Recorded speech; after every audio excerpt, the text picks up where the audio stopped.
El sonido del cristal al estrellarse contra el suelo de mármol fue una fractura en el murmullo sofisticado de la fiesta. Un silencio denso y repentino se apoderó del ático mientras todas las miradas se clavaban en la mancha oscura que se expandía como una herida sobre la inmaculada alfombra persa.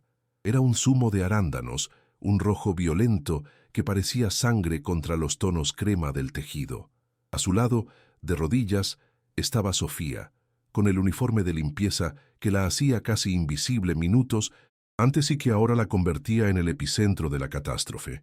Su hijo, Mateo, un niño pequeño y frágil de apenas 7 años, permanecía paralizado a su lado, con los ojos muy abiertos y el vaso vacío aún en su mano temblorosa. El aire se cargó de una tensión insoportable, una humillación pública que se cocinaba a fuego lento bajo las luces de diseño y las miradas acusadoras de la élite de Madrid, esperando la inevitable sentencia de la dueña de todo aquello, Isabela de Alarcón. Isabela se movió con la lentitud depredadora de quien sabe que posee el control absoluto de la situación. No gritó, no alteró el gesto. Su rostro, una máscara de fría aristocracia, no traicionaba emoción alguna, pero sus ojos azules eran 2 fragmentos de hielo. Se detuvo frente a la mujer arrodillada y su voz, baja y cortante, resonó en el silencio sepulcral con una crueldad calculada. ¿No entiendes que hay lugares donde gente como vosotros simplemente no encaja? Cada palabra fue una bofetada invisible, que hizo que el rostro de Sofía ardiera en vergüenza. Las lágrimas pugnaban por salir, pero ella las contuvo, tragándose el nudo de desesperación que le oprimía la garganta. Solo atinó a balbucear una disculpa, mientras sus manos, ásperas por la lejía, intentaban inútilmente contener el avance de la mancha, exponiendo su impotencia ante la riqueza y el desprecio que la rodeaban. Fue entonces cuando la voz pequeña pero clara de Mateo rompió la tensión. El niño, que había observado la escena con una seriedad impropia de su edad, levantó la vista hacia el rostro impasible de Isabela. No lloraba, no mostraba miedo, solo una extraña y profunda comprensión en su mirada inocente. Mi mamá dice que los corazones rotos son más difíciles de limpiar que las alfombras. La frase, de una simpleza demoledora, cayó en el salón como una piedra en un estanque helado. Por un instante, solo un instante, la coraza de Isabela se resquebrajó. Un espasmo casi imperceptible sacudió su mandíbula perfectamente delineada. Nadie más pareció notarlo, pero ella sintió el impacto como una descarga eléctrica, una verdad tan pura y tan afilada que atravesó 20 años de muros defensivos y tocó una herida que ella creía muerta y enterrada. El shock la dejó sin palabras, vulnerable ante un niño que acababa de leer su alma. La fiesta se disolvió en un murmullo incómodo. Los invitados, sintiendo que el espectáculo había terminado de una forma extraña e imprevista, comenzaron a despedirse con excusas apresuradas. Sofía, aprovechando la confusión, tomó a su hijo de la mano y huyó de aquel ático que se había convertido en una cámara de tortura emocional. Corrió por los pasillos de servicio, con el corazón latiéndole desbocado por la humillación, pero también con una extraña oleada de orgullo por la valentía de su pequeño. Mientras tanto, en el salón ahora casi vacío, Isabela permanecía inmóvil, con la mirada fija en la mancha roja de la alfombra. Pero ya no veía el zumo derramado. Veía otra cosa, un recuerdo borroso y doloroso que las palabras del niño habían arrastrado desde las profundidades de su memoria. El silencio del lujoso apartamento se volvió opresivo, un eco de su propia soledad, un vacío tan vasto y frío como el mármol bajo sus pies. Días después, Isabela no conseguía sacudirse la sensación de desasosiego. Las palabras de Mateo resonaban en su cabeza como un mantra persistente, una y otra vez. Desde el ventanal de su oficina, que dominaba la ciudad como un nido de águila, su mirada se perdió en el pequeño parque de abajo, y entonces los vio. Sofía y Mateo estaban sentados en un banco, compartiendo un bocadillo.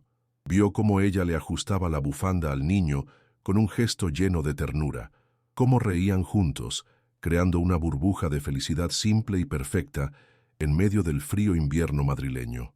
La imagen era un puñal directo a su corazón blindado, una calidez, una conexión tan pura y real que ella no había sentido en décadas, si es que alguna vez la había sentido.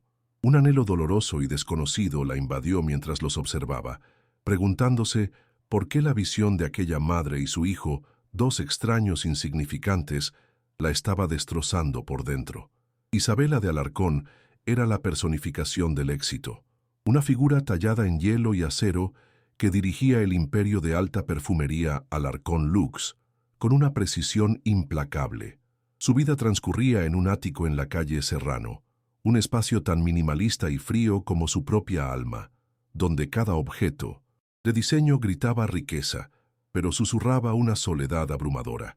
Se movía por el mundo enfundada en trajes sastre que funcionaban como una armadura, con el cabello recogido en un moño perfecto que no admitía ni un solo pelo fuera de lugar y una mirada que podía congelar las ambiciones más audaces.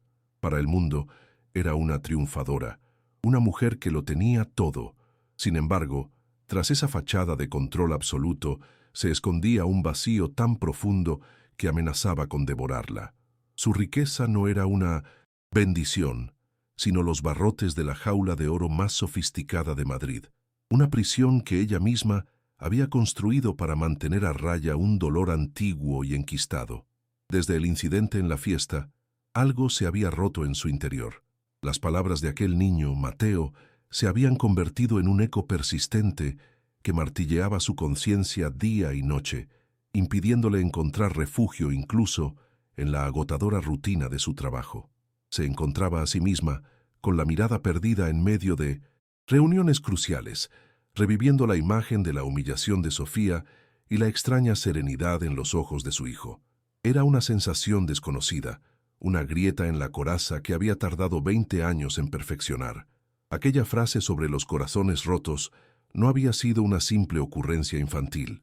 Había sido una llave que había girado en una cerradura oxidada por el tiempo, abriendo una puerta a una habitación de su memoria que había jurado no volver a visitar jamás.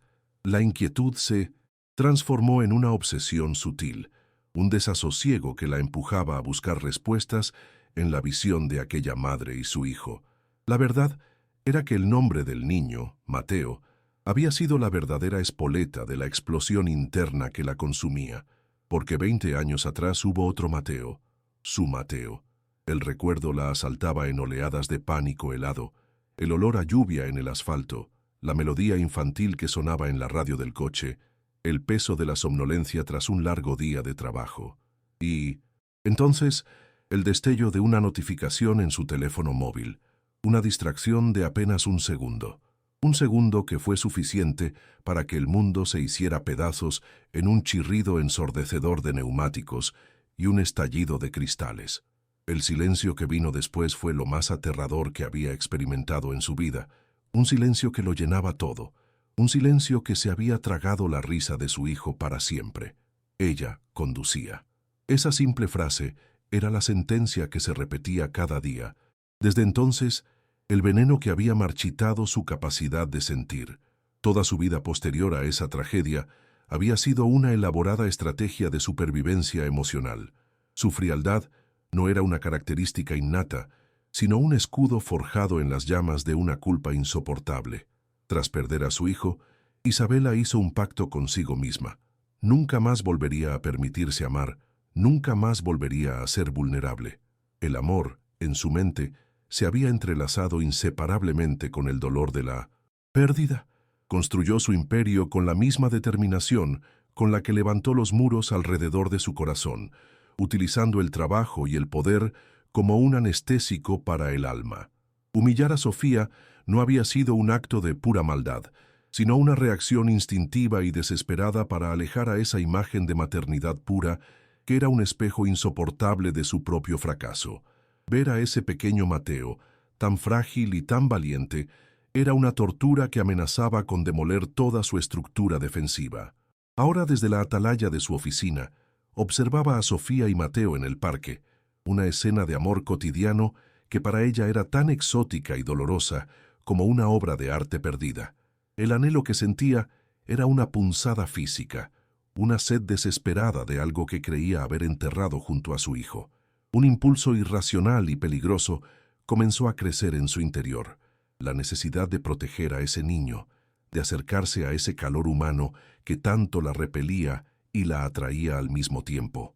Estaba tan absorta en su tormento, en esa batalla entre su pasado y un futuro incierto, que no se percató de que no era la única que observaba. Desde las sombras de su propio imperio, su cuñado Javier la vigilaba, interpretando su extraña fijación no como una herida que sangraba, sino como una grieta en la armadura, una debilidad que podría ser la clave para arrebatarle todo por lo que había luchado. Javier de Alarcón observaba desde la sombra, con la paciencia de un depredador que ha localizado una herida en su presa. Para él, la extraña fascinación de Isabela por la limpiadora y su hijo no era una señal de humanidad emergente, sino una peligrosa fisura en la armadura de la mujer que controlaba su futuro. La veía distraída, melancólica, con la mirada perdida en el parque en lugar de en los informes de mercado. Esa vulnerabilidad, a sus ojos, era una enfermedad que amenazaba con infectar la empresa, una debilidad que él, como segundo al mando y heredero frustrado, no podía permitirse. Decidió actuar con la precisión letal de un cirujano que extirpa un tumor. No podía atacar a Isabela directamente, no todavía, pero podía eliminar la fuente de la distracción. Necesitaba hacerlo de una manera limpia, irrefutable, un golpe que dejara a Sofía fuera de juego para siempre, sin que ninguna salpicadura de culpa manchara su impecable traje de directivo. La idea tomó forma en su mente con una claridad escalofriante, un escándalo pequeño, pero devastador. Mientras tanto, ajena a la tormenta que se cernía sobre ella, Sofía limpiaba con esmero el apartamento de uno de los vecinos del edificio, un hombre de negocios que viajaba constantemente y que era, sin que ella lo supiera, un antiguo aliado de Javier. Tarareaba una canción infantil mientras pulía la plata de un marco de fotos, pensando en qué prepararía para la cena de Mateo, en si debería comprarle aquellos lápices de colores que tanto quería. Su mundo era un microcosmos de preocupaciones sencillas y afectos gigantescos, un universo contenido en los abrazos de su hijo y la esperanza de un mañana un poco menos difícil.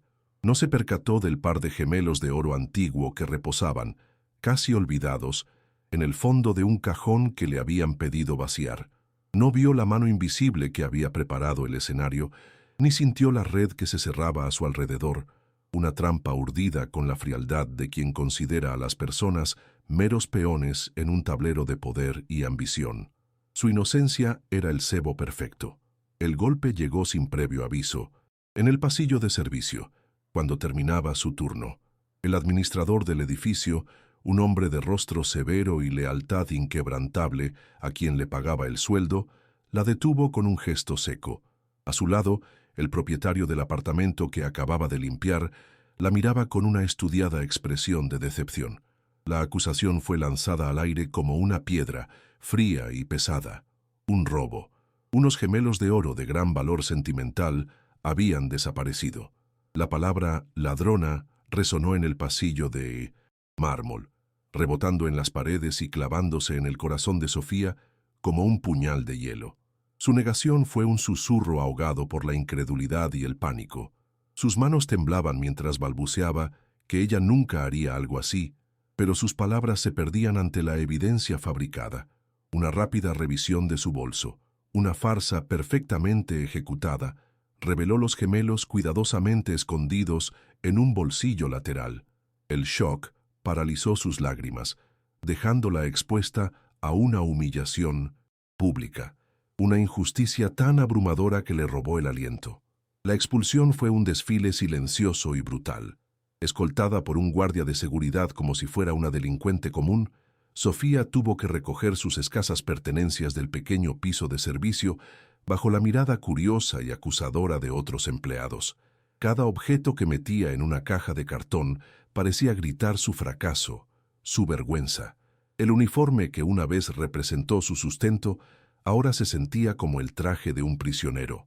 Pero el verdadero terror, la desesperación pura que le oprimía el pecho hasta casi asfixiarla, era la idea de enfrentarse a Mateo.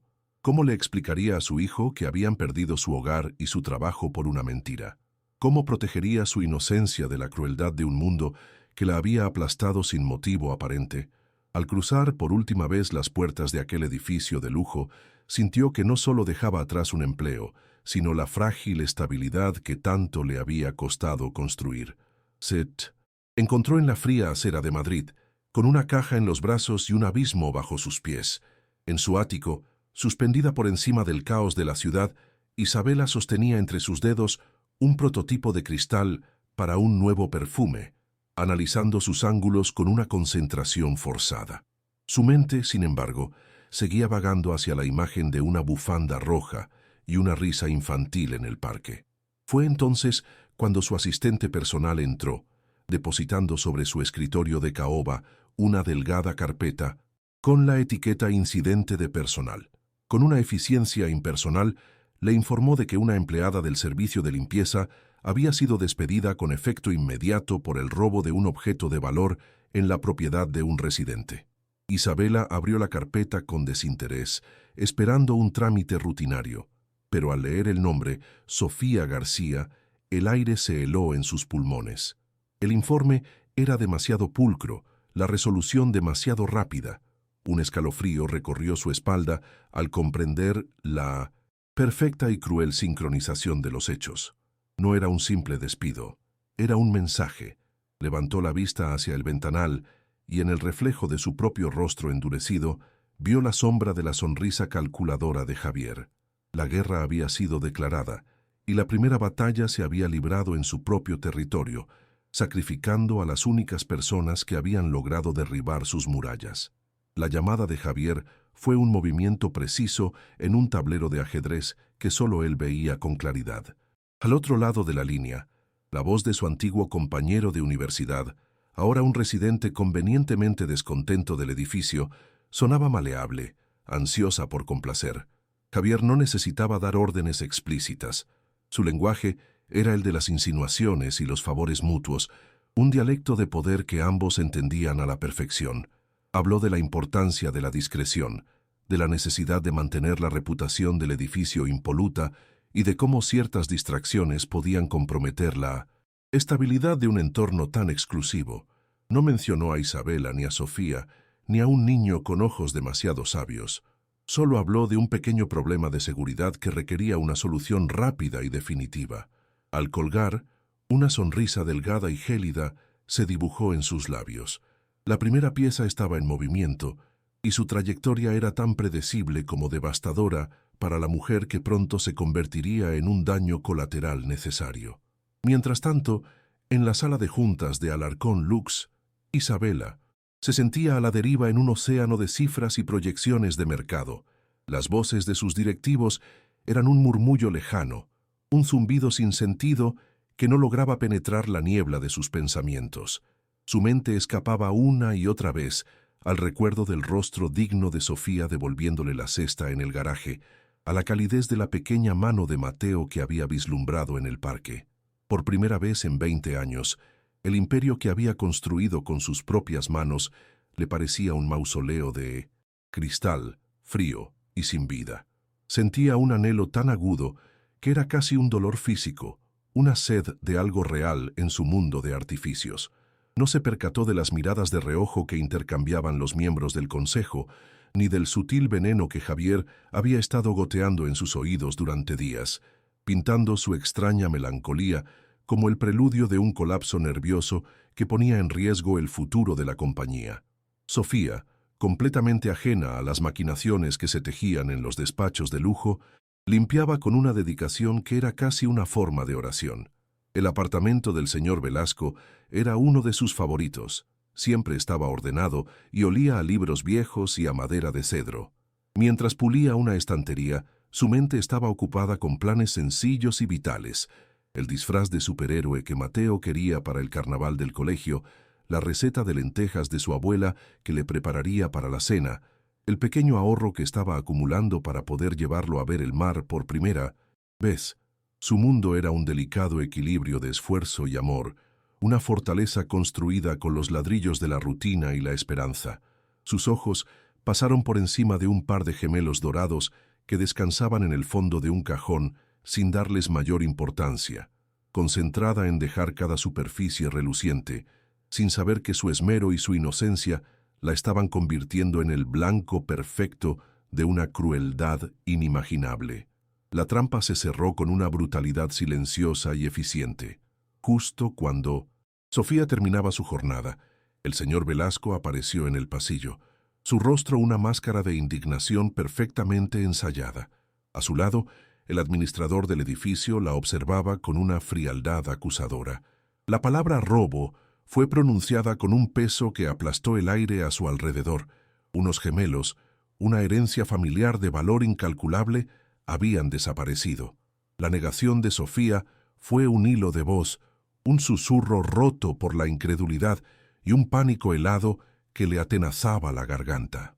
Su bolso, el mismo que contenía el bocadillo a medio comer de su hijo y un libro de cuentos, fue vaciado sobre una mesita de mármol con un gesto humillante, y allí, entre sus modestas pertenencias, brillaban los dos pequeños soles de oro.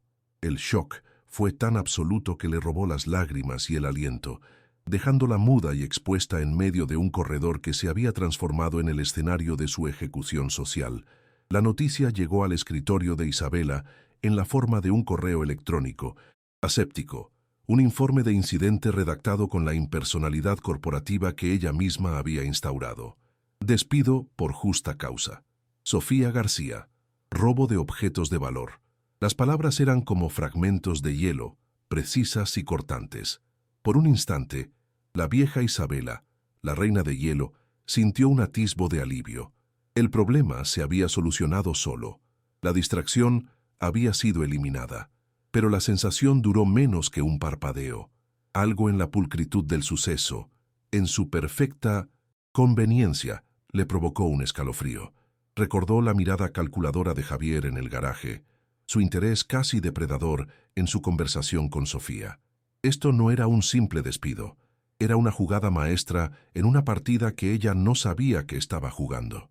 El correo electrónico no era un informe, era una advertencia, una declaración de guerra silenciosa que utilizaba la vida de una mujer inocente como primer proyectil. Javier observó la escena desde la distancia, a través de las cámaras de 1900, seguridad que cubrían cada rincón del edificio. Vio la acusación, la búsqueda, la desesperación en el rostro de Sofía. No sintió remordimiento, ni compasión, solo la fría satisfacción de un plan ejecutado a la perfección. Para él, las personas como Sofía eran invisibles, meros instrumentos o, en este caso, obstáculos que debían ser retirados con eficiencia quirúrgica. Su verdadero objetivo siempre había sido Isabela. La veía como una reliquia de un pasado sentimental, una mujer debilitada por un trauma antiguo que ahora, con esta nueva y extraña fijación, se había convertido en un lastre para el imperio que él creía merecer por derecho. La caída de Sofía era solo el primer paso para demostrar la incompetencia emocional de su cuñada, para construir el caso que le permitiría arrebatarle el trono que tanto codiciaba. Cada lágrima de aquella mujer era un ladrillo más en el muro de su futuro poder. El desfile de la vergüenza fue la parte más cruel. Escoltada por un guardia de seguridad, Sofía tuvo que caminar por los pasillos de servicio bajo las miradas curiosas y sentenciosas de sus compañeros, aquellos con los que había compartido cafés y risas apenas unas horas antes. Nadie dijo nada.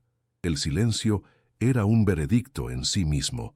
Mientras metía sus pocas pertenencias en una caja de cartón, cada objeto parecía un recuerdo de la vida que acababa de serle arrancada. Una foto arrugada de Mateo sonriendo, un termo con restos de té, un pequeño dibujo de un corazón que su hijo le había regalado. El dolor de la humillación era agudo, pero palidecía ante el terror abrumador de tener que enfrentarse a su hijo. ¿Cómo le explicaría que habían sido expulsados a la calle? ¿Cómo protegería su pequeño mundo de la mancha de una acusación tan vil y tan falsa? Al cruzar las puertas del edificio, la fría tarde de Madrid la recibió como un presagio del invierno que se cernía sobre su alma. Isabela se levantó de su escritorio y caminó hacia el inmenso ventanal, con la tablet aún en la mano. La ciudad se extendía a sus pies, un tapiz de luces indiferente a la pequeña tragedia que acababa de ocurrir en sus entrañas. La rabia, Una emoción que creía haber enterrado hacía mucho tiempo comenzó a bullir en su interior. No era una ira caliente y explosiva, sino una furia fría y concentrada, tan afilada como el cristal. Sabía, con una certeza que le helaba la sangre, que Javier estaba detrás de todo. Había subestimado su ambición, su capacidad para la crueldad. Había confundido su silencio con lealtad. Ahora veía con una claridad aterradora que su cuñado había interpretado su incipiente despertar emocional no como un signo de curación, sino como una debilidad mortal. Y él había atacado esa debilidad con una precisión letal, sacrificando a una mujer inocente para enviarle un mensaje. El juego había cambiado. Ya no se trataba de negocios, se había vuelto personal. Desde su propia oficina, varios pisos más abajo, Javier sonreía mientras revisaba los informes de producción. Se sentía invencible, el arquitecto de un destino que por fin se doblegaba a su voluntad. Había neutralizado la amenaza, había cortado el vínculo que estaba ablandando a Isabela y, lo más importante, había creado la munición perfecta para su próximo movimiento. El despido de la limpiadora no era el final, sino el principio. Ahora tenía una prueba tangible, un incidente que podía manipular y presentar como evidencia del juicio errático de Isabela, de su peligrosa incapacidad para separar lo personal de lo profesional. Dejaría que el rumor se cocinara a fuego lento, que las dudas sobre la estabilidad de su cuñada crecieran entre los miembros del consejo como una mala hierba. Esperaría el momento perfecto para asestar el golpe de gracia, el que la apartaría del poder para siempre, dejándole a él el camino libre hacia el trono que sentía que le pertenecía. El sonido de unos nudillos en la puerta de su despacho interrumpió los pensamientos de Isabela. La puerta se abrió y Javier entró, su rostro compuesto en una máscara de profunda y falsa preocupación. Sostenía una carpeta delgada en sus manos, un accesorio teatral para la escena que estaba a punto de representar. Se detuvo frente a su escritorio, la distancia justa para proyectar respeto y autoridad al mismo tiempo. Isabela le dijo con un tono grave y compungido: «Creo que es imperativo que hablemos. El incidente con la empleada de la limpieza es preocupante. Su obsesión personal está empezando a generar comentarios, a poner en tela de juicio su liderazgo». La acusación, velada pero inequívoca, quedó suspendida en el aire, un veneno sutil y letal. La guerra ya no era una sospecha. Acababa de ser declarada abiertamente, y el primer campo de batalla era la propia mente de Isabela. La voz de Javier, impregnada de una falsa y venenosa compasión, fue la primera palada de tierra sobre la tumba que él mismo había cavado para ella. Isabela sintió cómo el aire de su propio despacho se enrarecía, volviéndose denso e irrespirable. No respondió de inmediato, sino que lo observó con una frialdad que era su último bastión defensivo. Vio en sus ojos el brillo triunfal del depredador que acorrala a su presa, una ambición desmedida que había confundido con lealtad familiar durante años. La carpeta que él sostenía no era una simple colección de papeles, era su sentencia de muerte corporativa. Cada palabra que pronunciaba era una distorsión calculada, una mentira envuelta en la seda de la preocupación empresarial. Él no estaba sugiriendo una debilidad, la estaba fabricando en tiempo real, transformando su incipiente y torpe intento de humanidad en una patología, en un riesgo inaceptable para el imperio que ella había levantado de las cenizas de su propia vida. La guerra ya no era silenciosa, acababa de estallar en el corazón de su santuario. Con una audacia que la dejó momentáneamente sin aliento, Javier no esperó su réplica. Anunció, con el tono de quien cumple un deber doloroso pero necesario, que había convocado una junta de emergencia del Consejo de Administración. El motivo, según sus palabras, era evaluar la capacidad de liderazgo de Isabela ante lo que describió como una serie de decisiones erráticas y una preocupante desconexión de la realidad empresarial. Desplegó su ofensiva con una precisión quirúrgica, enumerando sus supuestos fallos, las reuniones en las que la habían visto ausente, con la mirada perdida en el parque, las preguntas insólitas sobre el personal de servicio, algo impropio de su cargo, y la prueba final, el pago anónimo de una factura hospitalaria exorbitante para el hijo de una empleada recién despedida. Cada hecho, sacado de contexto y envenenado con insinuaciones, la pintaba no como una mujer que despertaba de un largo letargo emocional, sino como una líder inestable al borde del colapso. Isabela intentó contraatacar, recurriendo al arsenal de autoridad y desdén que también había manejado durante 2 décadas. Su voz, aunque tensa, era un filo de acero. Calificó sus acusaciones de insolentes y absurdas, un intento patético de insubordinación. Pero sus palabras, por primera vez, parecieron rebotar inofensivamente contra la armadura de certeza que Javier había construido. La mención del pago del hospital la descolocó por completo. ¿Cómo lo sabía? La única explicación era que la había estado espiando, violando su privacidad, convirtiendo sus movimientos en munición para su propio ascenso. Esa comprensión fue como una grieta en su fachada de control. La rabia se mezcló con una sensación de vulnerabilidad que la hizo sentir desnuda y expuesta. El suelo bajo sus pies, que siempre había sido de un mármol sólido y firme, comenzaba a sentirse como arenas movedizas, amenazando con tragársela. Comprendió con una claridad aterradora que Javier no había improvisado. Aquella emboscada era el resultado de semanas, quizás meses, de una cuidadosa conspiración. Recordó entonces las conversaciones interrumpidas a su paso, las miradas evasivas de ciertos directivos, los informes que llegaban a su mesa con una extraña falta de detalle. Él había estado sembrando la duda, susurrando veneno en los oídos del consejo, presentando su duelo perpetuo y su reciente cambio de actitud como las 2 caras de la misma moneda de inestabilidad. Intentó contactar a sus aliados más cercanos en la Junta, aquellos a los que había aupado y protegido, pero sus llamadas fueron recibidas con una frialdad cortés, con excusas vagas y promesas vacías. Estaba sola. El aislamiento era un sudario que se ceñía a su alrededor, asfixiando sus últimas esperanzas de encontrar apoyo. La habían juzgado y condenado antes incluso de que se presentaran los cargos. El golpe de gracia llegó cuando Javier, con un gesto de falsa reticencia, deslizó sobre el escritorio de Caoba un informe encuadernado. No era un análisis de mercado ni una proyección financiera. En la portada, en letras sobrias y clínicas, se leía: Evaluación psicológica confidencial. Isabela de Alarcón. Wells. Shock fue un impacto físico, un puñetazo invisible en el estómago que le robó el aire. Hojeó las páginas con manos temblorosas, leyendo un diagnóstico fabricado que describía un cuadro de estrés postraumático no resuelto, complicado con un severo trastorno de transferencia afectiva. El informe, supuestamente encargado por un grupo de accionistas preocupados, utilizaba la muerte de su hijo Mateo como el pilar de su argumentación, presentando su interés por el otro niño como una peligrosa manifestación de su incapacidad para superar el pasado. Era la profanación más vil y cruel de su dolor más sagrado, una injusticia tan monumental que la dejó sin palabras. La desesperación la inundó como una marea negra y helada. Aquel informe era una obra maestra de la crueldad, una mentira tan bien construida que parecía más real que la propia verdad.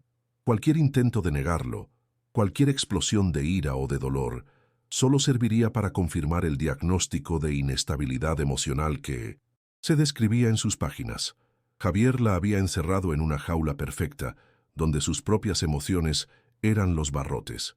Vio con una claridad espantosa cómo su tragedia personal, la herida que había definido toda su existencia adulta, estaba siendo manipulada y exhibida como prueba de su incompetencia. Ya no se trataba de su empresa, ni de su legado. Le estaban arrebatando su propia historia, su propio dolor, para usarlo como un arma con la que destruirla. Era una humillación tan profunda que trascendía lo profesional para atacar la esencia misma de su ser. La sala de juntas era un mausoleo de cristal y acero, fría e impersonal. Los rostros de los miembros del consejo eran máscaras impasibles, un jurado silencioso que ya había emitido su veredicto. Javier, de pie a la cabeza de la larga mesa de conferencias, presentó su caso con una solemnidad teatral. Su voz era un murmullo grave y apesadumbrado, el tono de un hombre obligado a tomar una decisión terrible por el bien común. Expuso las pruebas una a una. Los informes de productividad manipulados que sugerían un declive bajo su dirección, los testimonios anónimos de empleados que hablaban de su comportamiento extraño, el extracto bancario que probaba el pago al hospital. Y finalmente, como un verdugo que presenta el hacha, distribuyó copias de la falsa evaluación psicológica. La sala se sumió en un silencio denso mientras las páginas pasaban, sellando su destino con cada susurro de papel. Cuando le llegó el turno de hablar, Isabela se puso en pie, sintiendo el peso de todas aquellas miradas acusadoras. Intentó defenderse, desmantelar la red de mentiras de Javier, apelar a los años de éxito y dedicación que había entregado a la compañía, pero su voz, normalmente tan firme y resonante, sonaba frágil, cargada de una emoción que sus enemigos interpretaban como debilidad. Su indignación parecía histeria, su defensa, una negación paranoica. Javier había enmarcado la narrativa con tal maestría que cada una de sus palabras, cada gesto de frustración, encajaba perfectamente en el perfil de la mujer desequilibrada que él había dibujado. Observó los rostros de sus colegas y no vio duda, solo una fría resolución. La humillación era absoluta, un espectáculo público en el que ella era la única que no conocía el guión, la protagonista de su propia destrucción. La votación fue una formalidad rápida y brutal.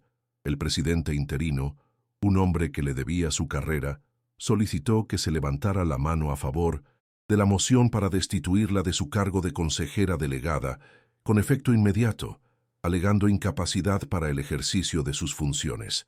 Una a una, las manos se alzaron, manos que ella había estrechado en señal de acuerdo, manos que había apoyado en momentos de crisis, manos de personas que llamaba amigos. Cada brazo en alto era una traición, un clavo más en su crucifixión corporativa. No hubo ni una sola abstención, ni un solo voto en contra. La unanimidad fue el golpe final, la confirmación de su total y absoluto aislamiento. En menos de 5 minutos, el imperio que había sido su armadura, su refugio y su identidad durante 20 años, le fue arrebatado. Fue despojada de todo en el silencio aplastante de aquella sala. Los miembros del consejo abandonaron la sala sin mirarla a los ojos, dejándola sola en la inmensidad de la mesa vacía. El silencio que quedó era más ruidoso que cualquier grito, un vacío que resonaba con el eco de su caída. Se quedó inmóvil, mirando a través del ventanal la ciudad que se extendía a sus pies, un reino que ya no era suyo. Había perdido su empresa, su poder, su reputación, pero el verdadero horror, la desesperación que le oprimía el pecho hasta ahogarla, era la comprensión de por qué había sucedido. Había sido castigada no por un error empresarial, sino por un acto de compasión. Su intento de conectar, de sentir algo real por primera vez en 2 décadas, había sido la debilidad que Javier había explotado para destruirla. Al abrir una pequeña grieta en su corazón para dejar entrar un poco de luz, había permitido que la oscuridad entrara y lo devorara todo. Todo estaba perdido. El silencio que siguió a su ejecución fue más violento que cualquier grito. Dejada atrás en la sala de juntas, un mausoleo de cristal y acero que ahora parecía obscenamente grande, Isabela sintió por primera vez el peso aplastante de su propia soledad. Las luces de Madrid, que antes contemplaba como la prueba de su dominio, ahora parpadeaban como joyas indiferentes a su caída, un recordatorio cruel de que el mundo seguía girando sin ella. Se acercó al ventanal y apoyó la frente en el cristal frío, viendo su propio reflejo superpuesto al de la ciudad. No vio al aseo de Alarcón Lux, sino a una mujer despojada de todo, una extraña en su propia vida. La humillación no había sido solo perder su imperio, había sido la revelación de que su armadura, forjada durante 20 años, se había hecho añicos con el primer y más torpe intento de sentir.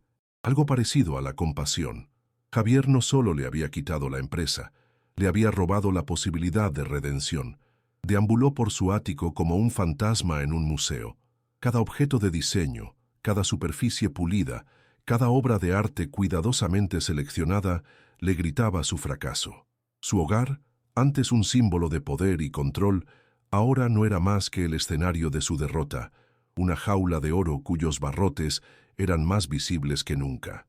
Se sirvió un vaso de agua con manos temblorosas, pero el líquido no podía calmar el fuego que sentía en la garganta, la sed de justicia que se mezclaba con el veneno de la desesperación. Se sentó en el borde de un sofá de cuero blanco, tan rígido e incómodo como su propia existencia, y el silencio la envolvió. Fue entonces cuando el recuerdo de las palabras de Mateo volvió a ella con una claridad dolorosa.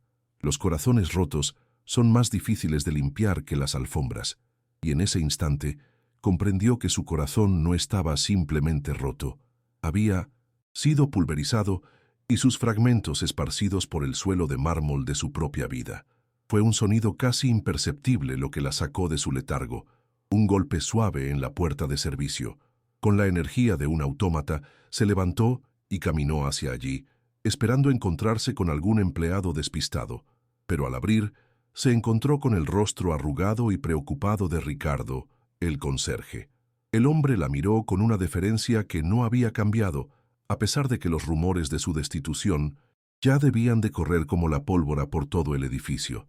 No era lástima lo que vio en sus ojos, sino una lealtad antigua, una decencia que parecía de otra época. Ricardo sostenía su gorra entre las manos, un gesto de respeto que a Isabela le pareció un ancla en medio de la tormenta.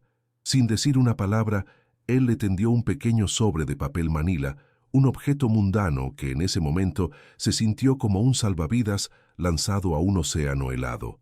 «Señora de Alarcón», dijo Ricardo con voz baja y firme, «yo conocí a su difunto marido. Él siempre decía que usted tenía el mejor instinto del mundo. No deje que un hombre como su cuñado se lo haga olvidar». Abrió la boca para preguntarle cómo lo sabía, pero Ricardo se adelantó, su mirada directa y honesta. «Esa chica, Sofía, no es una ladrona. Yo los vi, señora. Vi a su cuñado hablando con el señor Velasco en el vestíbulo el día antes de que todo ocurriera.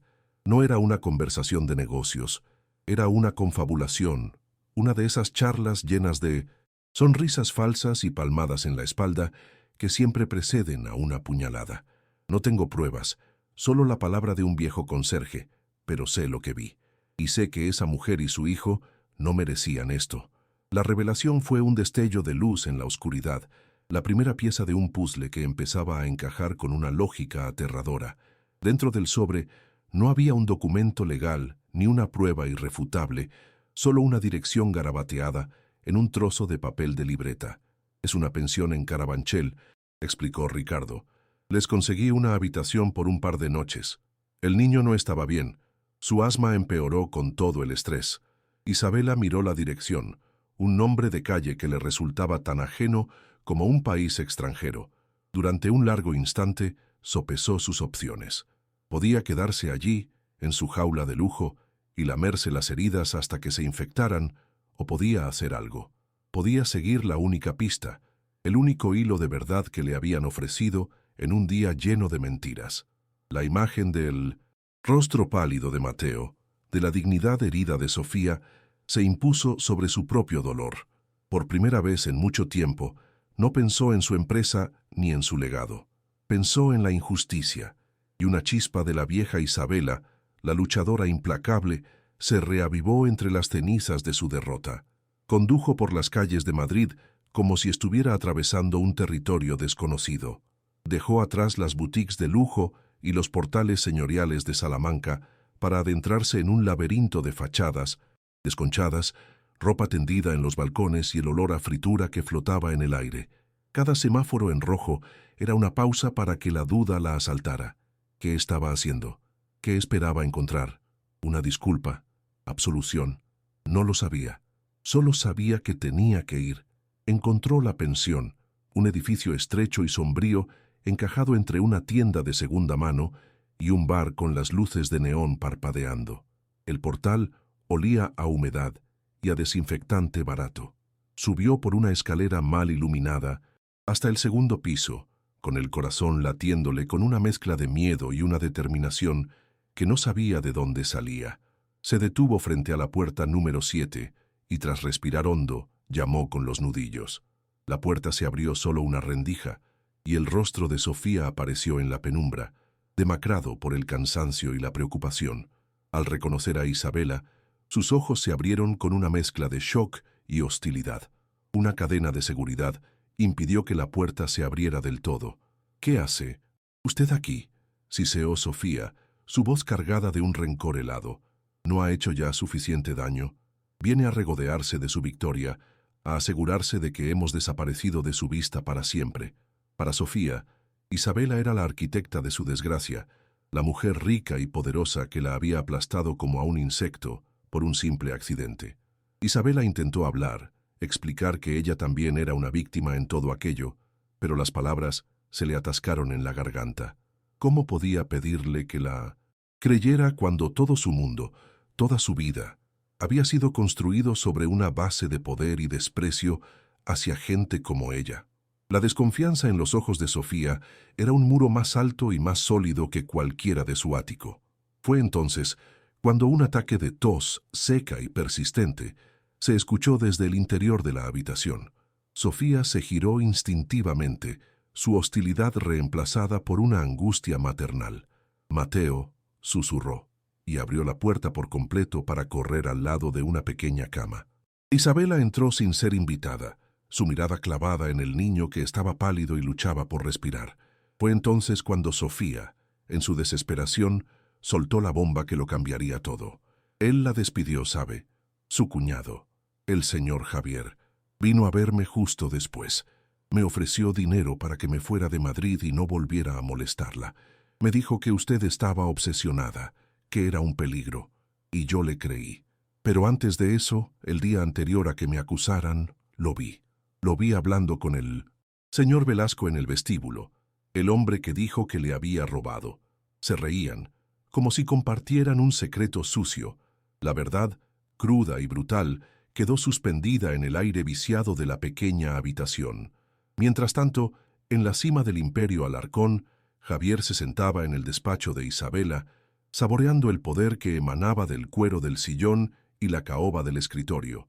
Su victoria era total, absoluta, o eso creía. Con una sonrisa de suficiencia, intentó acceder al servidor central de la compañía, donde se guardaban las fórmulas secretas de los perfumes más exclusivos, el verdadero corazón del negocio. Su nuevo nivel de acceso como CEO debería darle control total, pero en la pantalla de su ordenador apareció un mensaje, frío e impersonal: acceso denegado, código de seguridad alfa requerido. Lo intentó de nuevo, introduciendo todas las claves maestras que conocía. El resultado fue el mismo. Una gota de sudor frío recorrió su sien. Isabela. Tenía que ser ella. Había creado un cortafuegos final, una llave que solo ella poseía. De repente, su trono recién conquistado se sintió inestable, precario. La mujer que creía haber destruido todavía tenía el poder de paralizar su imperio desde las ruinas. De vuelta en la pensión, Isabela miraba a Sofía, que sostenía a su hijo enfermo, y luego a la dirección garabateada por Ricardo. Las piezas encajaron con la fuerza de una explosión. Javier no solo la había traicionado, la había subestimado. Había creído que, despojada de su título y su poder, se derrumbaría. No contaba con que la misma obsesión que él había utilizado como arma se convertiría en su motor. La rabia que sentía ya no era por su empresa perdida, sino una furia pura y gélida por la crueldad infligida a una madre y un hijo inocentes. Miró a Sofía y por primera vez no vio a una empleada ni a un problema, sino a una aliada, una mujer con la misma sed de justicia que ella. Se acercó a la cama y con una voz que no había usado en 20 años, una voz despojada de arrogancia y llena de una nueva y terrible determinación, dijo: «No se trata de mi empresa, Sofía, se trata de lo que le han hecho a su hijo. Nos usó a las 3 y va a pagar por ello, pero necesito su ayuda». El auditorio de la Junta General de Accionistas era un templo de la frialdad corporativa, un espacio diseñado para que las emociones murieran antes de nacer. Javier, de pie en el atril, era el sumo sacerdote de aquel ritual de ejecución, su voz un murmullo mesurado y venenoso que envolvía a la sala en una red de mentiras perfectamente tejidas. Presentaba el pago anónimo de la factura del hospital no como un acto de compasión, sino como la prueba irrefutable de un desequilibrio mental, la culminación de una obsesión peligrosa que ponía en riesgo el futuro de Alarcón Lux. Isabela, sentada en la primera fila, sentía el peso de cientos de miradas que la analizaban, la juzgaban y la condenaban. Cada rostro, antes familiar, era ahora el de un extraño. La humillación era un veneno lento que le paralizaba los músculos, una asfixia pública orquestada con una precisión diabólica por el hombre que llevaba su misma sangre. Estaba sola, atrapada en el centro de un escenario diseñado para su aniquilación total. Intentó defenderse, ponerse en pie y apelar a la lógica, a los 20 años de resultados impecables, a la lealtad que creía haber cultivado.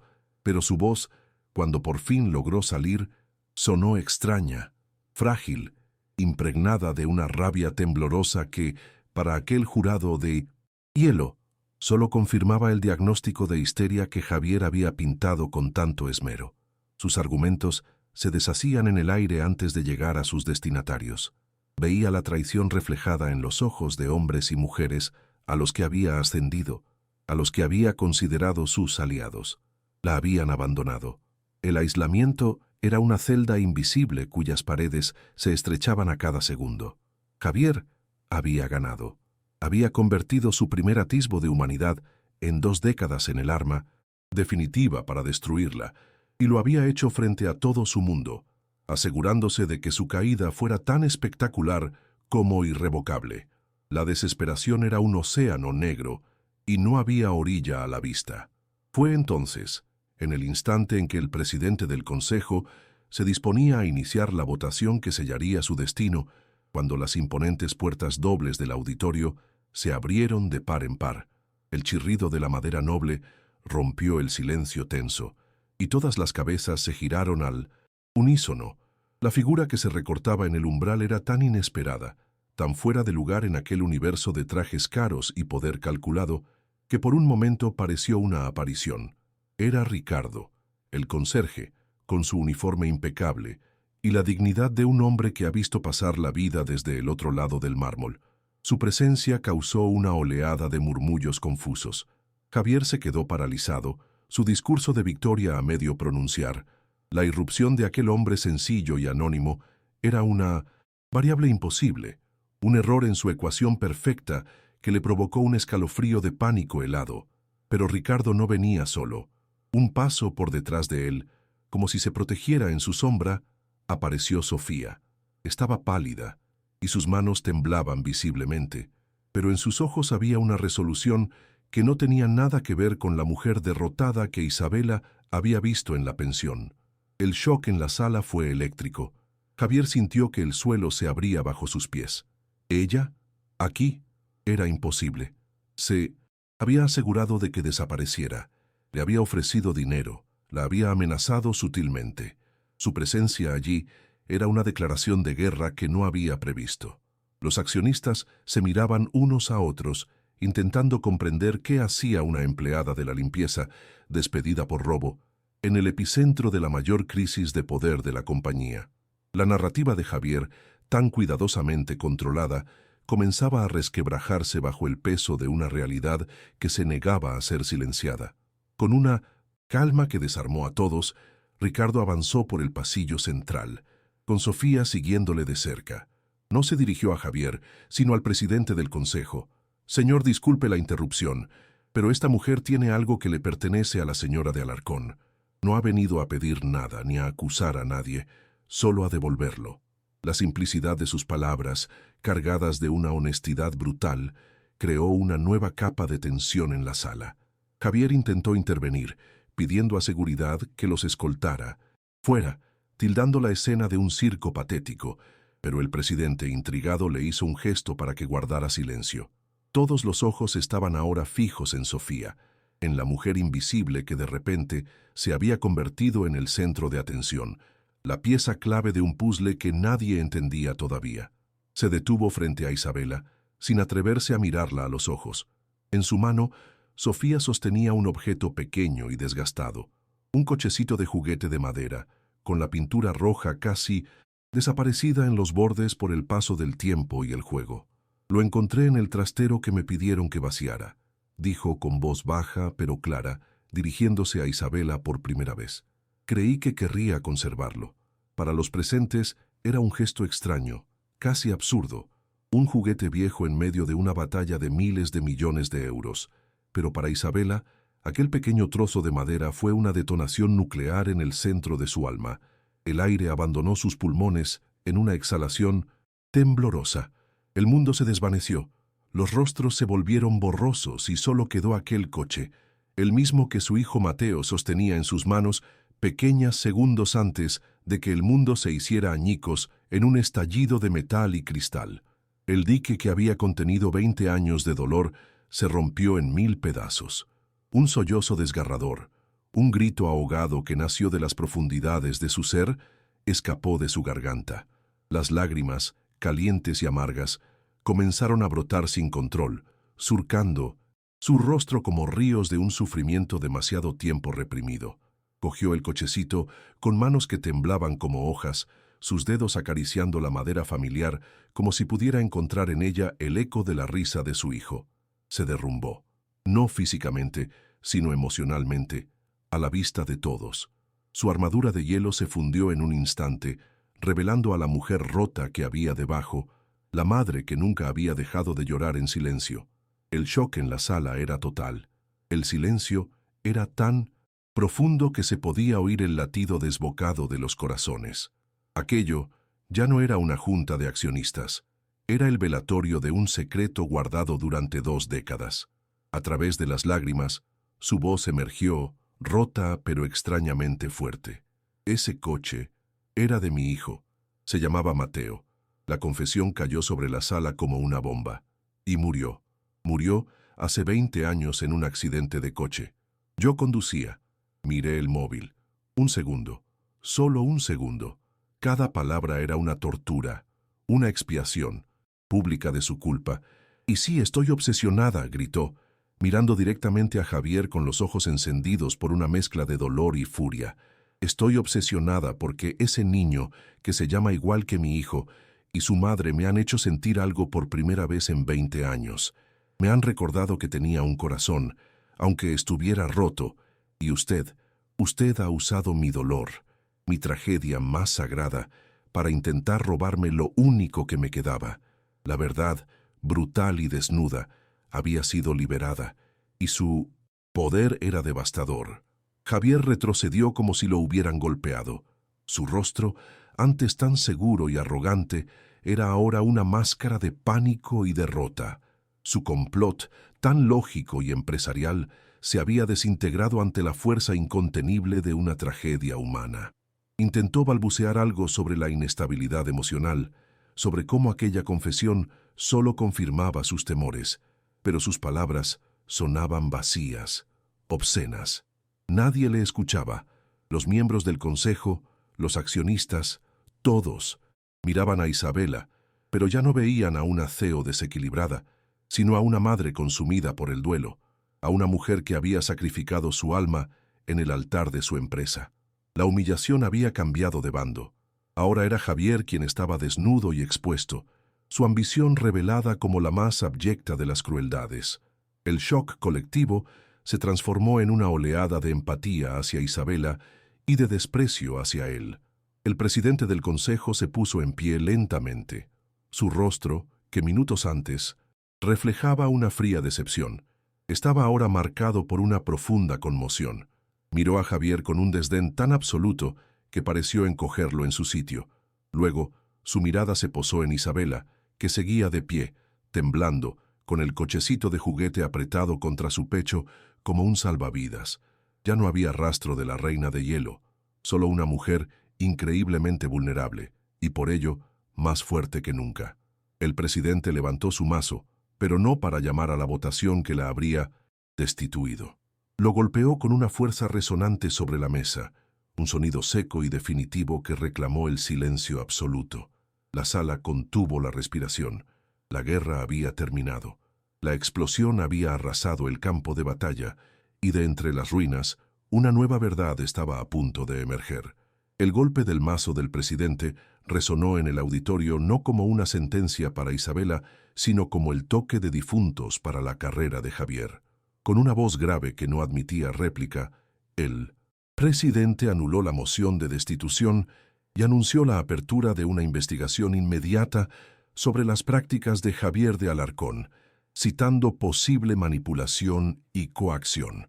Dos miembros de seguridad, con una discreción implacable, se acercaron a Javier, cuyo rostro se había convertido en una máscara de cera derretida por el pánico y la incredulidad.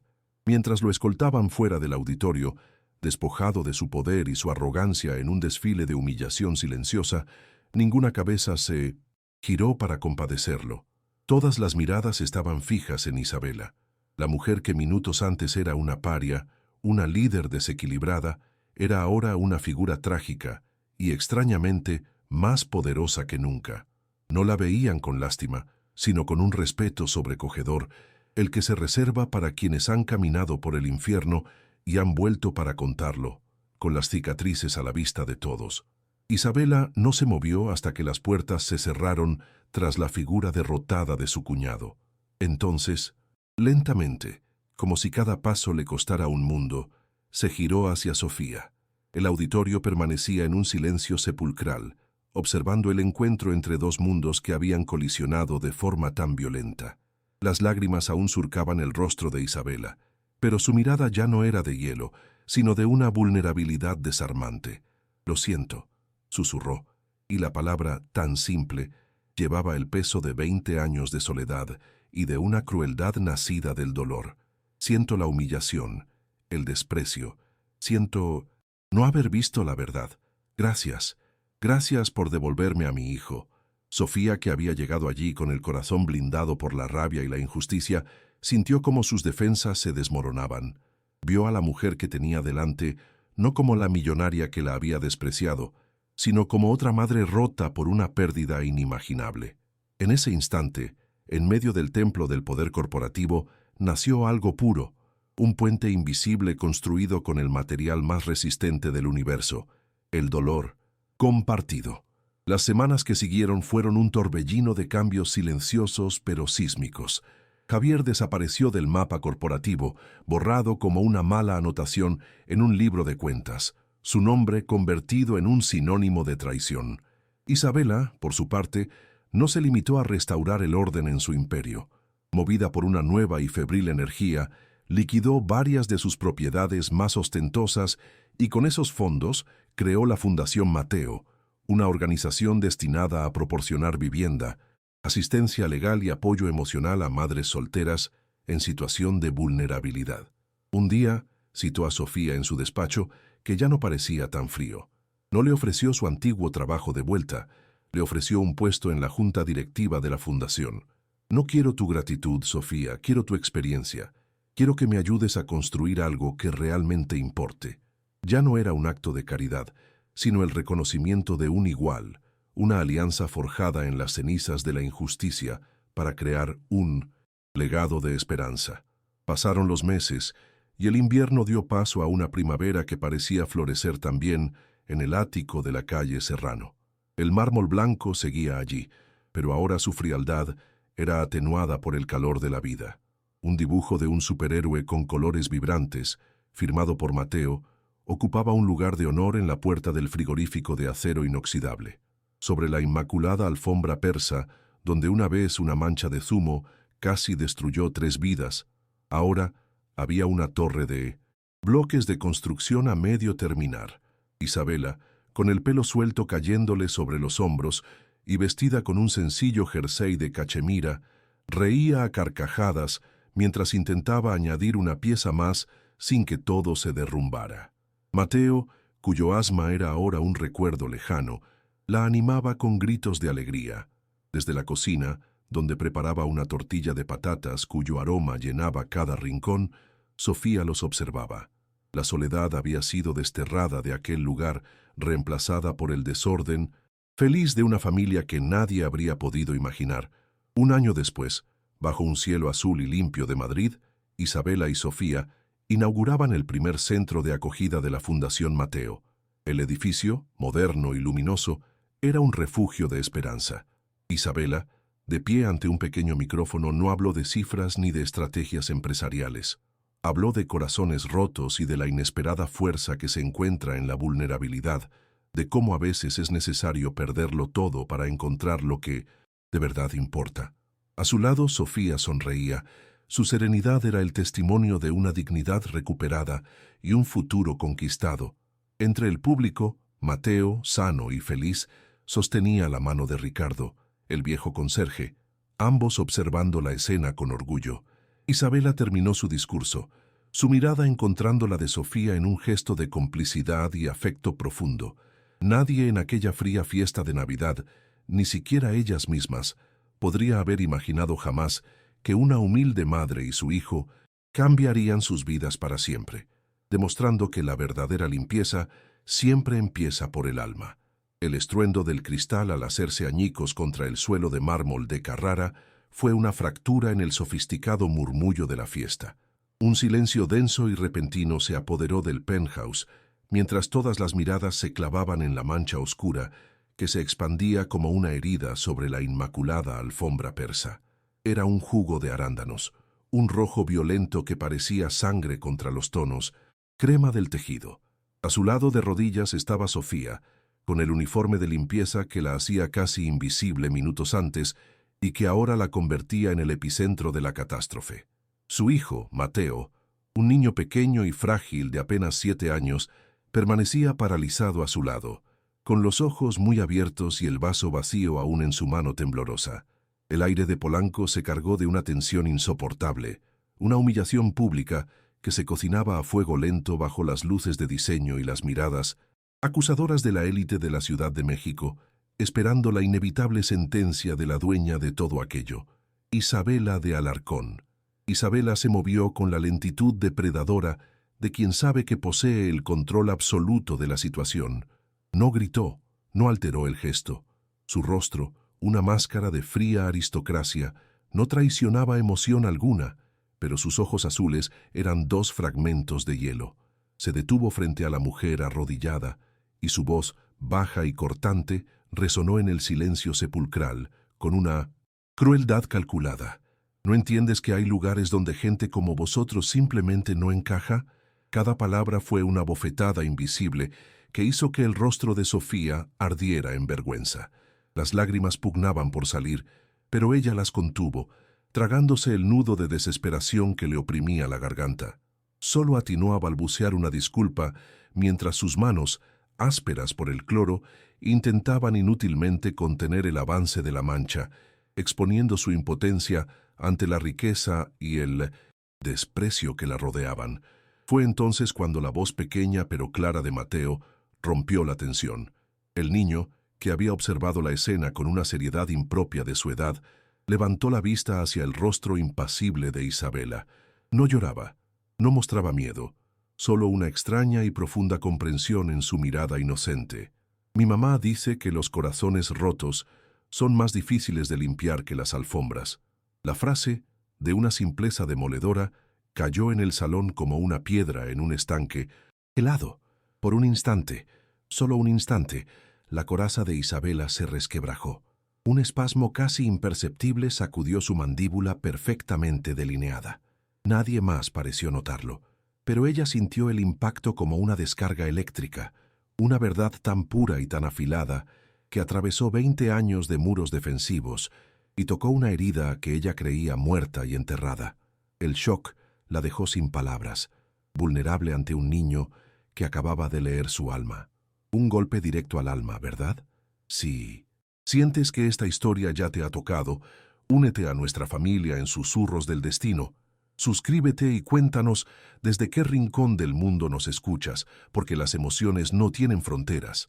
Activa la campana para no perderte ni un solo latido de nuestros relatos y déjanos saber en los comentarios si te está gustando.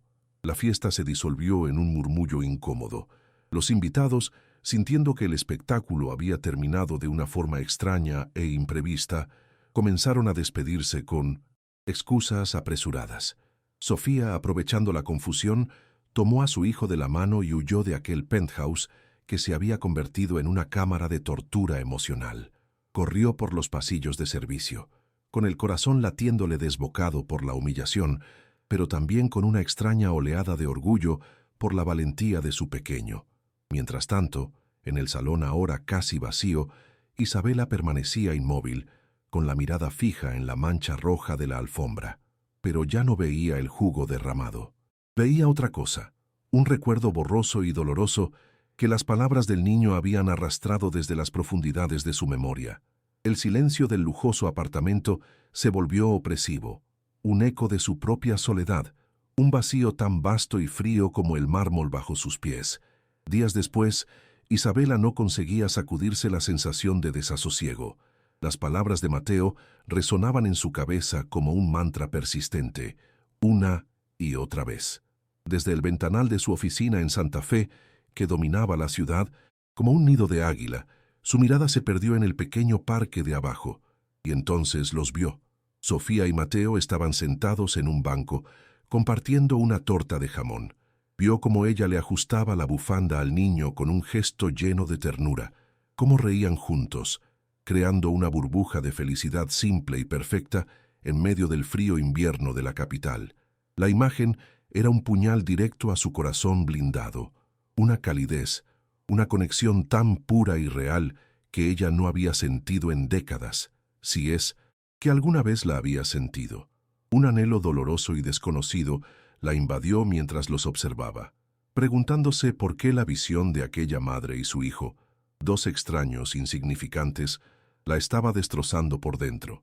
Isabela de Alarcón era la personificación del éxito, una figura tallada en hielo y acero que dirigía el imperio de alta perfumería Alarcón Lux con una precisión implacable.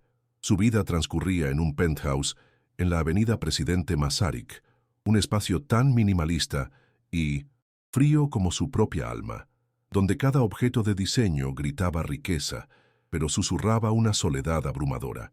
Se movía por el mundo enfundada en trajes sastre que funcionaban como una armadura, con el cabello recogido en un moño perfecto que no admitía ni un solo pelo fuera de lugar y una mirada que podía congelar las ambiciones más audaces. Para el mundo, era una triunfadora, una mujer que lo tenía todo. Sin embargo, tras esa fachada de control absoluto, se escondía un vacío tan profundo que amenazaba con devorarla. Su riqueza no era una bendición, sino los barrotes de la jaula de oro más sofisticada de México, una prisión que ella misma había construido para mantener a raya un dolor antiguo y enquistado. Desde el incidente en la fiesta, algo se había roto en su interior. Las palabras de aquel niño, Mateo, se habían convertido en un eco persistente que martilleaba su conciencia día y noche, impidiéndole encontrar refugio incluso en la agotadora rutina de su trabajo. Se encontraba a sí misma con la mirada perdida en medio de reuniones cruciales, reviviendo la imagen de la humillación de Sofía y la extraña serenidad en los ojos de su hijo. Era una sensación desconocida, una grieta en la coraza que había tardado 20 años en perfeccionar. Aquella frase sobre los corazones rotos no había sido una simple ocurrencia infantil, había sido una llave que había girado en una cerradura oxidada por el tiempo, abriendo una puerta a una habitación de su memoria que había jurado no volver a visitar jamás. La inquietud se transformó en una obsesión sutil, un desasosiego que la empujaba a buscar respuestas en la visión de aquella madre y su hijo. La verdad era que el nombre del niño, Mateo, había sido la verdadera espoleta de la explosión interna que la consumía. Porque 20 años atrás hubo otro Mateo, su Mateo. El recuerdo la asaltaba en oleadas de pánico helado. El olor a lluvia sobre el asfalto del periférico, la melodía infantil que sonaba en la radio del coche, el peso de la somnolencia tras un largo día de trabajo. Y entonces, el destello de una notificación en su teléfono móvil, una distracción de apenas un segundo. Un segundo que fue suficiente para que el mundo se hiciera pedazos en un chirrido ensordecedor de neumáticos y un estallido de cristales. El silencio que vino después fue lo más aterrador que había experimentado en su vida. Un silencio que lo llenaba todo. Un silencio que se había tragado la risa de su hijo para siempre. Ella conducía. Esa simple frase era la sentencia que se repetía cada día desde entonces. El veneno que había marchitado su capacidad de sentir. Toda su vida posterior a esa tragedia había sido una elaborada estrategia de supervivencia emocional. Su frialdad no era una característica innata, sino un escudo forjado en las llamas de una culpa insoportable. Tras perder a su hijo, Isabela hizo un pacto consigo misma. Nunca más volvería a permitirse amar, nunca más volvería a ser vulnerable. El amor, en su mente, se había entrelazado inseparablemente con el dolor de la pérdida. Construyó su imperio con la misma determinación con la que levantó los muros alrededor de su corazón, utilizando el trabajo y el poder como un anestésico para el alma. Humillar a Sofía no había sido un acto de pura maldad, sino una reacción instintiva y desesperada para alejar a esa imagen de maternidad pura que era un espejo insoportable de su propio fracaso. Ver a ese pequeño Mateo, tan frágil y tan valiente, era una tortura que amenazaba con demoler toda su estructura defensiva. Ahora, desde la atalaya de su oficina, observaba a Sofía y Mateo en el parque, una escena de amor cotidiano que para ella era tan exótica y dolorosa como una obra de arte perdida. El anhelo que sentía era una punzada física, una sed desesperada de algo que creía haber enterrado junto a su hijo. Un impulso irracional y peligroso comenzó a crecer en su interior. La necesidad de proteger a ese niño, de acercarse a ese calor humano que tanto la repelía y la atraía al mismo tiempo. Estaba tan absorta en su tormento, en esa batalla entre su pasado y un futuro incierto, que no se percató de que no era la única que observaba. Desde las sombras de su propio imperio, su cuñado Javier la vigilaba, interpretando su extraña fijación no como una herida que sangraba, sino como una grieta en la armadura, una debilidad que podría ser la clave para arrebatarle todo por lo que había luchado. Javier de Alarcón observaba desde la sombra con la paciencia de un depredador que ha localizado una herida en su presa.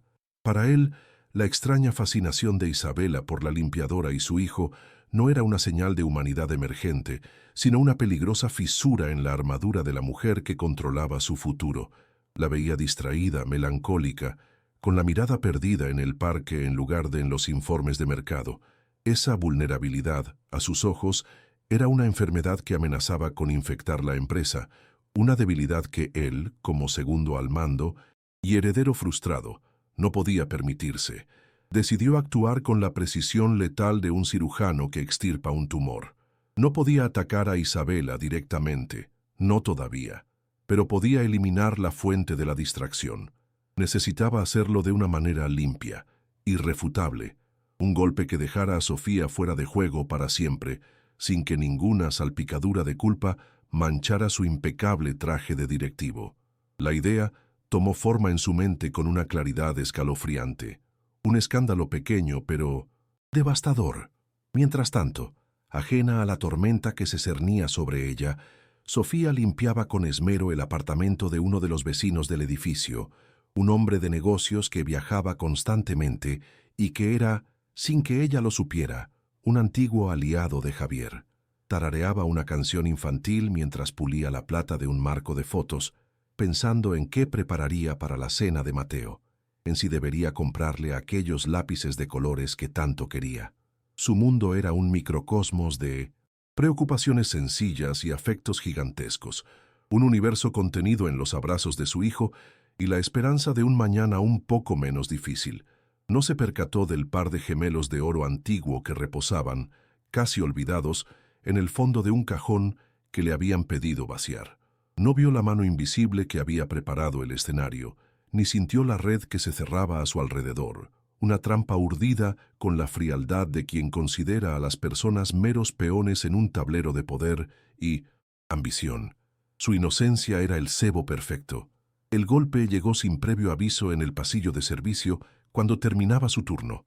El administrador del edificio, un hombre de rostro severo y lealtad inquebrantable a quien le pagaba el sueldo, la detuvo con un gesto seco. A su lado, el propietario del apartamento que acababa de limpiar la miraba con una estudiada expresión de decepción. La acusación fue lanzada al aire como una piedra, fría y pesada. Un robo, unos gemelos de oro de gran valor sentimental habían desaparecido. La palabra ladrona resonó en el pasillo de mármol, rebotando en las paredes y clavándose en el corazón de Sofía como un puñal de hielo. Su negación fue un susurro ahogado por la incredulidad y el pánico. Sus manos temblaban mientras balbuceaba que ella nunca haría algo así, pero sus palabras se perdían ante la evidencia fabricada. Una rápida revisión de su bolso, una farsa perfectamente ejecutada, reveló los gemelos cuidadosamente escondidos en un bolsillo lateral. El shock paralizó sus lágrimas, dejándola expuesta a una humillación pública, una injusticia tan abrumadora que le robó el aliento. La expulsión fue un desfile silencioso y brutal. Escoltada por un guardia de seguridad como si fuera una delincuente común, Sofía tuvo que recoger sus escasas pertenencias del pequeño piso de servicio bajo la mirada curiosa y acusadora de otros empleados. Cada objeto que metía en una caja de cartón parecía gritar su fracaso, su vergüenza. El uniforme que, una vez representó su sustento, ahora se sentía como el traje de un prisionero. Pero el verdadero terror, la desesperación pura que le oprimía el pecho hasta casi asfixiarla, era la idea de enfrentarse a Mateo. ¿Cómo le explicaría a su hijo que habían perdido su hogar y su trabajo por una mentira? ¿Cómo protegería su inocencia de la crueldad de un mundo que la había aplastado sin motivo aparente? Al cruzar por última vez las puertas de aquel edificio de lujo, sintió que no solo dejaba atrás un empleo, sino la frágil estabilidad que tanto le había costado construir. Se encontró en la fría acera de Polanco, con una caja en los brazos y un abismo bajo sus pies. En su penthouse, suspendida por encima del caos de la ciudad, Isabela sostenía entre sus dedos un prototipo de cristal para un nuevo perfume, analizando sus ángulos con una concentración forzada. Su mente, sin embargo, seguía vagando hacia la imagen de una bufanda roja y una risa infantil en el parque. Fue entonces cuando su asistente personal entró, depositando sobre su escritorio de caoba una delgada carpeta con la etiqueta «Incidente de personal». Con una eficiencia impersonal, le informó de que una empleada del servicio de limpieza había sido despedida con efecto inmediato por el robo de un objeto de valor en la propiedad de un residente. Isabela abrió la carpeta con desinterés, esperando un trámite rutinario, pero al leer el nombre, Sofía García, el aire se heló en sus pulmones. El informe era demasiado pulcro, la resolución demasiado rápida. Un escalofrío recorrió su espalda al comprender la perfecta y cruel sincronización de los hechos. No era un simple despido, era un mensaje. Levantó la vista hacia el ventanal y en el reflejo de su propio rostro endurecido, vio la sombra de la sonrisa calculadora de Javier. La guerra había sido declarada, y la primera batalla se había librado en su propio territorio, sacrificando a las únicas personas que habían logrado derribar sus murallas. La llamada de Javier fue un movimiento preciso en un tablero de ajedrez que solo él veía con claridad. Al otro lado de la línea, la voz de su antiguo compañero de universidad, ahora un residente convenientemente descontento del edificio, sonaba maleable, ansiosa por complacer. Javier no necesitaba dar órdenes explícitas. Su lenguaje era el de las insinuaciones y los favores mutuos, un dialecto de poder que ambos entendían a la perfección. Habló de la importancia de la discreción, de la necesidad de mantener la reputación del edificio impoluta y de cómo ciertas distracciones podían comprometer la estabilidad de un entorno tan exclusivo. No mencionó a Isabela, ni a Sofía, ni a un niño con ojos demasiado sabios. Solo habló de un pequeño problema de seguridad que requería una solución rápida y definitiva. Al colgar, una sonrisa delgada y gélida se dibujó en sus labios. La primera pieza estaba en movimiento, y su trayectoria era tan predecible como devastadora para la mujer que pronto se convertiría en un daño colateral necesario. Mientras tanto, en la sala de juntas de Alarcón Lux, Isabela se sentía a la deriva en un océano de cifras y proyecciones de mercado. Las voces de sus directivos eran un murmullo lejano, un zumbido sin sentido que no lograba penetrar la niebla de sus pensamientos. Su mente escapaba una y otra vez al recuerdo del rostro digno de Sofía, devolviéndole la cesta en el garaje, a la calidez de la pequeña mano de Mateo que había vislumbrado en el parque. Por primera vez en 20 años, El imperio que había construido con sus propias manos le parecía un mausoleo de cristal, frío y sin vida. Sentía un anhelo tan agudo que era casi un dolor físico, una sed de algo real en su mundo de artificios. No se percató de las miradas de reojo que intercambiaban los miembros del consejo, ni del sutil veneno que Javier había estado goteando en sus oídos durante días, pintando su extraña melancolía como el preludio de un colapso nervioso que ponía en riesgo el futuro de la compañía. Sofía, completamente ajena a las maquinaciones que se tejían en los despachos de lujo, limpiaba con una dedicación que era casi una forma de oración. El apartamento del señor Velasco era uno de sus favoritos. Siempre estaba ordenado y olía a libros viejos y a madera de cedro. Mientras pulía una estantería, su mente estaba ocupada con planes sencillos y vitales. El disfraz de superhéroe que Mateo quería para el festival del colegio, la receta de sopa de tortilla de su abuela que le prepararía para la cena, el pequeño ahorro que estaba acumulando para poder llevarlo a ver el mar por primera vez. Su mundo era un delicado equilibrio de esfuerzo y amor, una fortaleza construida con los ladrillos de la rutina y la esperanza. Sus ojos pasaron por encima de un par de gemelos dorados que descansaban en el fondo de un cajón sin darles mayor importancia, concentrada en dejar cada superficie reluciente, sin saber que su esmero y su inocencia la estaban convirtiendo en el blanco perfecto de una crueldad inimaginable. La trampa se cerró con una brutalidad silenciosa y eficiente. Justo cuando Sofía terminaba su jornada, el señor Velasco apareció en el pasillo, su rostro una máscara de indignación perfectamente ensayada. A su lado, el administrador del edificio la observaba con una frialdad acusadora. La palabra robo fue pronunciada con un peso que aplastó el aire a su alrededor. Unos gemelos, una herencia familiar de valor incalculable, habían desaparecido. La negación de Sofía fue un hilo de voz, un susurro roto por la incredulidad y un pánico helado que le atenazaba la garganta. Su bolso, el mismo que contenía la torta a medio comer de su hijo y un libro de cuentos, fue vaciado sobre una mesita de mármol con un gesto humillante. Y allí, entre sus modestas pertenencias, brillaban los dos pequeños soles de oro. El shock fue tan absoluto que le robó las lágrimas y el aliento, dejándola muda y expuesta en medio de un corredor que se había transformado en el escenario de su ejecución social. La noticia llegó al escritorio de Isabela en la forma de un correo electrónico aséptico, un informe de incidente redactado con la impersonalidad corporativa que ella misma había instaurado. Despido por justa causa. Sofía García. Robo de objetos de valor. Las palabras eran como fragmentos de hielo, precisas y cortantes. Por un instante, la vieja Isabela, la reina de hielo, sintió un atisbo de alivio. El problema se había solucionado solo.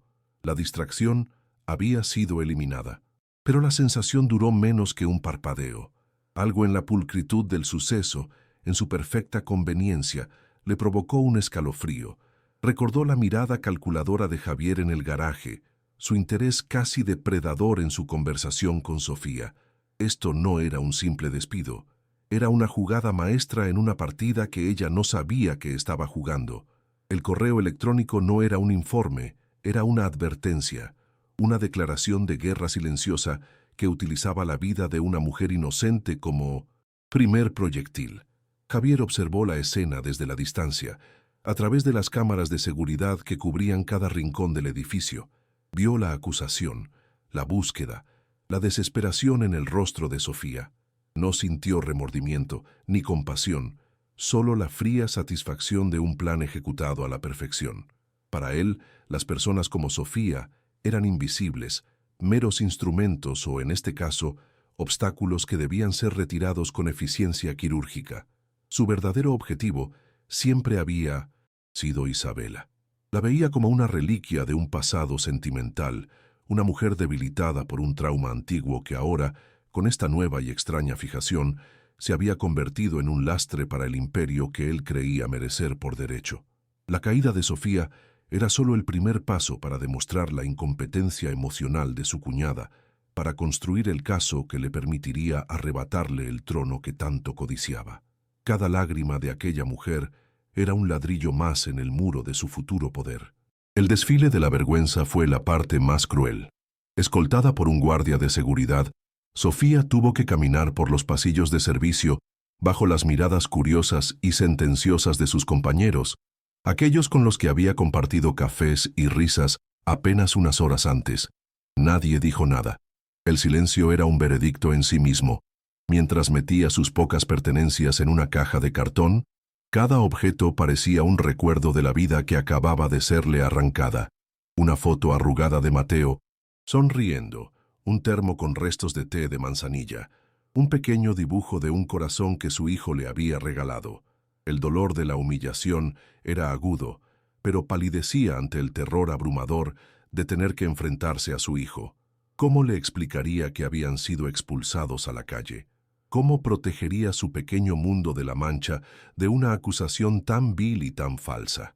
Al cruzar las puertas del edificio, la fría tarde de la Ciudad de México la recibió como un presagio del invierno que se cernía sobre su alma. Isabela se levantó de su escritorio y caminó hacia el inmenso ventanal, con la tablet aún en la mano. La ciudad se extendía a sus pies, un tapiz de luces indiferente a la pequeña tragedia que acababa de ocurrir en sus entrañas.